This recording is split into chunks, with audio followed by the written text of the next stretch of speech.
नमस्कार शेतकरी मित्रांनो.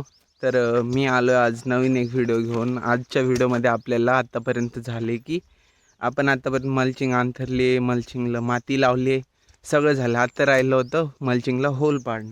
तर ते होल कशा प्रकारे पाडायचं, तर असं एक बनवलं आहे आणि असं एक समोरून त्याला अंतर ठेवलं आहे, ते मोजण्यासाठी की बाबा पुढचं पॉईंट किती अंतरावर आहे ते हा समोरचा टोक तो मोजून दाखवतो की एवढ्या अंतरावर आहे.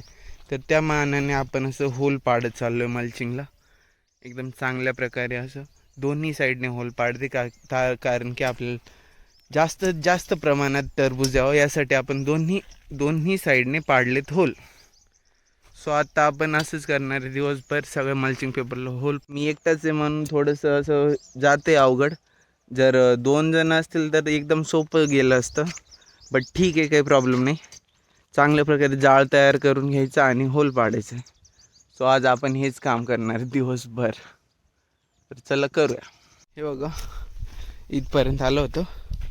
हे बघा कसं हे इथे होल पडतं आणि समोरचं मोजता येतं. बघा इथे होल पाडायचं आणि समोर असं मोजायचं, म्हणजे हे उचलायचं आणि ह्या होलवर ठेवायचं आहे. अशा प्रकारे एकदम सोपी पद्धत आहे. असं नाही आहे की खूप अवघड आहे की काय.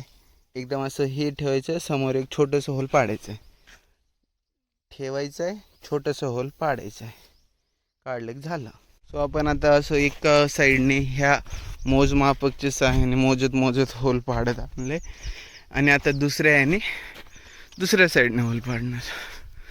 बघा चांगल्या प्रकारे होल पाडता येते. खूप सोपं आहे. असं म्हणतात की पाडते नाही, असंच